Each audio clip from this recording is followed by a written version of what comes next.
So, kamusta po mga ka-Streetwise? Ako po si Takero Miyamoto at welcome po sa aking munting channel. So, mga kababayan, ito. Ang kapal talaga ng mukha po ni Super Tae. Kilala niyo si Super Tae. Si Mark Ramos nandito. Oy, Mark, walang ya ka. Hindi ka pumutang kasal, ha? So, kilala niyo si Super Tae. Si Super Ate. Okay. Si Amy Marcos. O nga pala. Nakalimutan ko yung pangalan. Si Amy Marcos. Okay. Mga kababayan, si Amy Marcos po, naglabas po ng listahan ng mga senatorial candidate po ng Alyansang Bagong Pilipinas. Ito nga po yung alyansa po na binuo po ni PBBM. Yun naman pala mga kababayan, fake news pala. Naging masyadong assuming itong si Super Tae. Isipin mo yun, di ba? Una sa lahat mga kababayan, walang karapatan si Amy Marcos na maglabas ng listahan ng mga senatorial candidate ng partido ni PBBM. Kasi una sa lahat, hindi naman po kasi miyembro ng PFP si Amy Marcos. Ang tanong natin dito, bakit yan nanguna? Bakit mo pinangunahan? 'Di ba? Nakikisali ka na nga lang, ikaw na ngayon nakikipagsiksikan, pabida ka pa. Tingnan niyo 'to Tingnan niyo ito Ito na content ko na 'to eh. So sabi dito sa One News, okay? Senator Amy Marcos reveals the Marcos administration's senatorial lineup for the 2025 midterm elections, consisting both incumbent and new candidates. So mga kababayan, malinaw dito na si Amy Marcos po yung naglabas po ng mga listahan po ng senatorial slate. Pero ang ending pala mga kababayan, fake news pala ito. So bakit ka naman nangunguna? Buwa ka ng ina ka naman Amy Marcos eh. 'Di ba? Bakit mo pinangunahan? Inunahan mo pa yung partido kaysa ikaw. Ikaw nakikipagsiksikan ka lang, inunahan mo pa silang 'di ba? Mag-broadcast. Tapos mali pa. Oh. So sa hindi lang po nakakaalam mga kababayan. Ito Tingnan niyo Ito yung listahan po na nilabas ni Amy Marcos. So si Pacquiao, Abalos, Tolentino, Revilla, Erwin Tulfo, Tito Soto, Ping Lacson, Dito Lapid, Abibinay, Pia Cayetano, Amy Marcos, sinama niya yung sarili niya, Camille Villar. Alam niyo mga kababayan kung anong nakita ko dito? Nagbida-bida si Super Tae. Nagbida-bida si Ate. So ang ginawa po ni Amy Marcos, ganito, paano ba hanap tayo ng ano? Ay, kaloka! Ganun yan. Kaloka! Oh, mukhang hindi ata ako kasali doon sa line-up. So, ang gagawin ko, unahan ko na. Maglalabas na ako ng, ng listahan, di ba? Isasama ko yung sarili ko para walang issue. O di ba kasi andyan ka na eh. Alam ka naman tanggalin ka pa. Oh, isipin nyo, di ba? Oh. So ngayon, ito. Hindi eh. Tingnan nyo to Papakita ko sa yung video. Alam ko naniniwala ako eh. Na ito may mga kakilala po ako na talagang hanggang ngayon is pro Amy Marcos pa rin. Pero mga kababayan, ang laking damage na po ng ginawa ni Amy Marcos. Pakita ko sa inyo mamaya. Di ba? Diba, pinagsisiksikan niya yung sarili niya dito eh. Sabi dito, which hopefuls will make up to 2025 senatorial which hopefuls will make up the 2025 senatorial ticket of President Marcos. So ito, nabalita ito kahapon. Okay? So sabi dito, okay, Amy Marcos released a purported list of candidates that her brother will endorse in 2025. But the president's political party says there is no truth to any list circulating around as there is supposedly no final lineup yet. O, di ba? Anong salita dito mga kababayan? Si Governor Tamayo ng Cotabato. O, di ba? O. So ngayon sabi po ng Partido Federal ng Pilipinas na yung mismo magfa-file nga po ng kandidatura ng mga senador sa 2025, wala pa raw silang listahan na pinal. So, ano yung listahan ni Amy Marcos? So, peke nga. Oh. Tapos, mga kababayan, ito pa, no? Oh. Sabi pa dito, sa Rappler to ko ito nakuha eh. So, I'm meeting at the palace on Monday. So, meron palang meeting noong August 19. Attended by leaders of the political parties that comprise the 2025 mega alliance of the administration has set off a wave of speculation that President Ferdinand Marcos Jr. has completed his senatorial lineup in the midterms.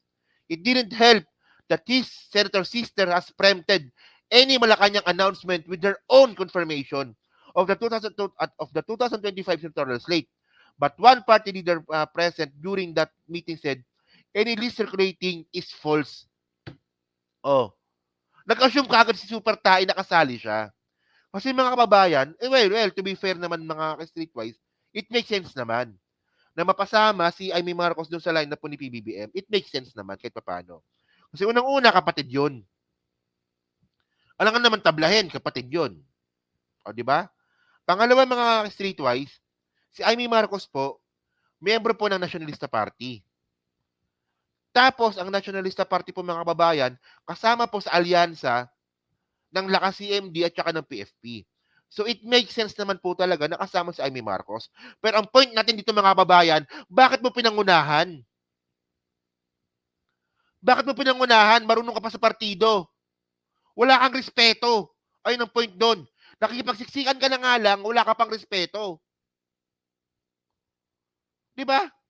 Kasi for example, mga kababayan, kung ako makikipagsiksikan ako sa isang partido, hindi ko pangungunahan yung partido na mag-broadcast ng ng senatorial lineup eh. Pababayaan ko sila.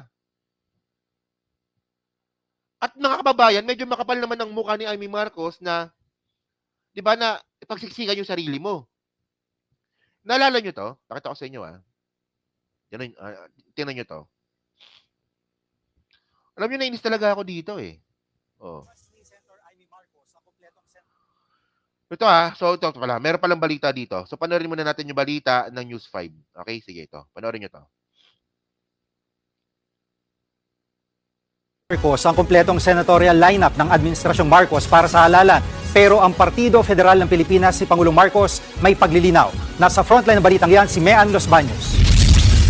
Mismong presidential sister na si Senator Amy Marcos na ang nagsapubliko ng umano'y final senatorial lineup ng administrasyon sa parating na 2025 midterm elections. 12 pangalan mula sa 4 na magkakaibang partido ang kasama sa final 12 na inilabas ni Senator Amy. Kabilang daw sa listahan ng mga tatakbo ang mga re-electionist na sina Senators Francis Tolentino, Bong Revilla, Pia Cayetano, Lito Lapid at si Senator Amy mismo. Pasok din daw sa administration slate sina dating Senate President Tito Soto, dating Senator Ping Lacson, Manny Pacquiao at maging sina DILG Secretary Benher Abalos, ACT-CIS Party List Congressman Erwin Tulfo, Las Piñas Congresswoman Camille Villar at Makati City Mayor Abby Binay. Matatanda ang nagmeeting noong Lunes ang mga kinatawan ng Partido Federal ng Pilipinas ni Pangulong Bongbong Marcos, Lakas CMD ni House Speaker Martin Romualdez, Nationalist People's Coalition, Nationalista at National Unity Party. Pero paglilinaw ng partido ng Pangulo na PFP, hindi totoong may line-up na sa pagkasenador ang administrasyon. Pinagsasubmit pa lang daw nila ang mga partidong kaalyado ng Pangulo ng kanilang mga kandidato hanggang September 15. Isipin nyo, di ba? Tingnan ninyo, no? Sabi ng PFP, pinagsasubmit pa lang namin sila ng application. So, ibig sabihin nun, mga kababayan, di ba? Ang ibig sabihin pala mga kababayan, nagpasa lang po ng application form si Amy Marcos para mapasama sa senatorial lineup po ni PBBM. Ayun ang malinaw doon. Oh, nagpasa pa lang ng application ng ginawa ni Amy Marcos, inunahan niya yung PFP. Anong klase yan? Gaga, di ba? Oh. Ano ko ba, no? Kaya hindi raw totoo ang anumang kumakalat kayo ng mga listahan. Bagamat wala pang formal line-up para sa 2025, tugma pa rin naman ang mga nilabas na mga pangalan ni Senator Amy sa mga pangalan na unang lumutang sa meeting kahapon. Si Pacquiao nga, kinumpirma na mismo na tatakbo ulit siya sa Senado sa ilalim ng administrasyon. Ako si Pacquiao, no, matagal niya nang sinasabi to, no, na parte siya ng administrasyon. Tapos, si madali lang naman po kasing magpa-speculate. Kasi isipin lang natin, no, kung sino ba yung mga kaalyado, 'di ba, ni Presidente Bongbong Marcos na nakipag-alyansa sa kanilang partido, ayun naman po ang posible po talaga mapasama sa senatorial slate. Pero ang point natin dito mga kababayan, wala pang final lineup, nagsalita kaagad si Amy Marcos. At saka mga kababayan, no, tingnan ninyo 'to, Naalala niyo 'to? Ito. Ito nangyari 'to nung SONA. Nung SONA ito, eh. So kung makita natin dito mga kababayan, nung nagsalita po si PBBM, lahat po ng mga halos lahat, no, halos lahat ng mga congressman tsaka ng mga senador nagpalakpakan, nag-standing ovation. Si Amy Marcos lang po yung hindi. Siya lang po talaga yung umupo. Alam niyo mga kababayan, alam niyo kung anong tawag dito, jealousy. Inggit. Inggit ang tawag dito, Amy. Walang iya ka, no? Oh, isipin mo kapatid ka ng presidente. Nagpalakpakan yung mga congressman tsaka yung mga senador nung SONA ni PBBM. Ikaw lang yung nag-iisang hindi tumayo. Kapatid ka pa niyan, partida, Kaya mga kababayan, hindi niyo po kami masisisi kung bakit nawawalan kami ng gana kay Amy Marcos. At ito pa malupit. Kaya dun sa mga sa mga naniniwala kay Amy Marcos, wala namang problema 'yan. Walang problema 'yan kung desisyon niyo 'yan.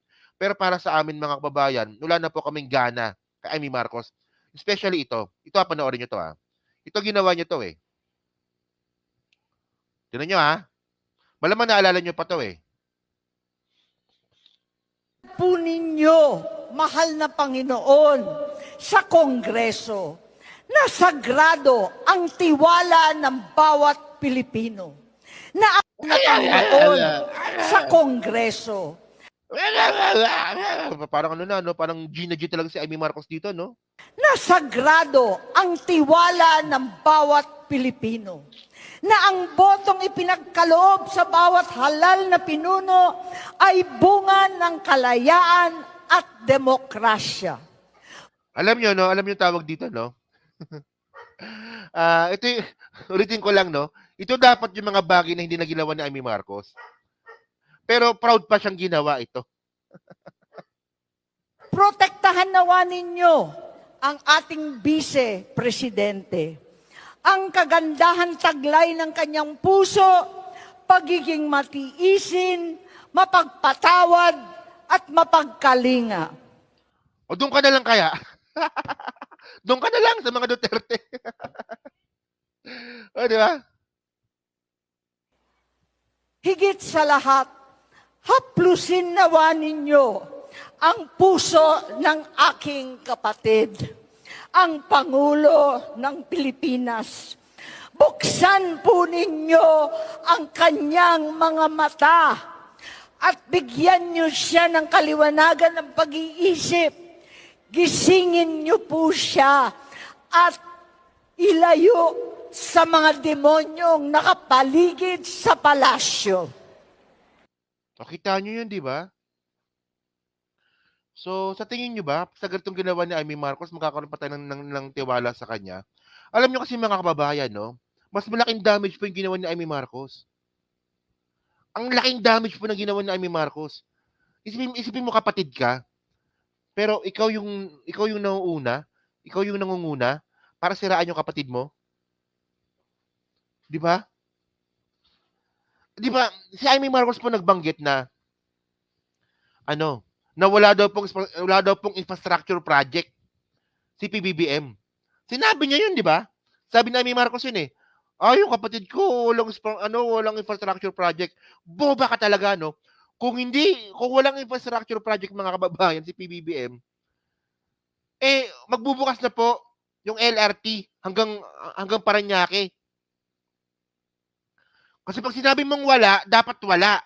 Pag may napakita akong isa, ibig sabihin nun, mali ka na. Kasi ang lino ng sinabi ni Amy Marcos dun, na wala daw, walang pinagpatuloy, walang ginawang infrastructure project yung kanyang kapatid. Sinabi niya yon. So yun pa lang mga kababayan, paninirang puri na yon. Kapatid mo, sinisiraan mo. Kasi mga babayan, ang sabi ni Amy Marcos, wala. Pag sinabi mong wala, dapat wala. Yun nga lang mga kababayan, tuloy-tuloy po yung pagpapagawa natin ng subway. Pag sinabing wala, dapat wala nun. And then mga kababayan, ngayong December po, yung LRT po sa Baclaran, didiretso na po ng Parañaque. So dapat pag sinabi mong wala, dapat wala. Oh, ano yun? Kung sinabi ni Amy Marcos na walang infrastructure, bakit nagpatuloy yung mga proyekto na yan? So, ibig sabihin nun mga kababayan, paninira lang po talaga ito. Paninira yung ginawa ni Amy Marcos. Tapos ngayon, ang kapal ng mukha ni Amy Marcos na maglalabas ngayon ng listahan na hindi naman siya, 'di ba? Hindi naman siya allowed na ilabas. Kasi nakikisali lang po siya doon sa lineup. O 'di ba? Ang kapal ng mukha eh. Oh. So, ewan ko ba no, pero well, alam ko naman na mayroong mga pro Amy Marcos pa rin. Pero sa akin hindi na talaga, hindi eh. Kasi kung talagang maka-administrasyon po talaga si Amy Marcos, 'di ba? Dapat nararamdaman natin. Dapat nakikita natin. Kung sinasabi niyo na strategy itong ginagawa ni Amy Marcos, hindi na po strategy ito kasi po nakakasira na po ito sa presidente. Kasi mga kababayan, kung talagang wala talagang ginagawa si PBBM sa infrastructure at nakita nating wala, maniniwala tayo eh. Nagets nyo? Kunwari sinabi ni Amy Marcos, ay walang infrastructure project si PBBM. Yung kapatid ko wala. O kung wala tayong nakita, maniniwala tayo. Yun nga lang may nakita tayong meron eh. So anong isipin natin? 'Di ba? Kaya ewan ko lang ha, pero ako sana malaglag na 'to. Sana wag na manalo 'to. Pasira lang 'to eh. Ang ganda-ganda ng ginagawa ng presidente natin ngayon, tapos ito naman pasira naman 'tong kapatid niya. Tapos ngayon, pabida ngayon, maglalabas ng listahan na hindi naman siya allowed ilabas. Tapos yung listahan pa fake news pa. Oh, ano ka ba, no? So yun mga kababayan, so dyan po sa 1,300 po na nanonood, so hindi pa po nakakapag-like. So palike na lang po ng video po na to, dyan po sa Team Replays, ano nga po masabi nyo nga po dito sa mahabang baba, hindi, sorry. Sa sa ginawa po ni Amy Marcos dito, na paglabas po ng isang peking listahan na hindi naman siya allowed ilabas. Di ba? So yan, nasa comment lang po sa baba, dyan po sa Team Replays. So syempre, palike na lang po ng video po na to. Kung di naman po kalabisan, pwede naman kayong mag-subscribe or i-share niyo po ito. No? So thank you mga kababayan, salamat po sa inyo, and then meron po tayo isang topic. No?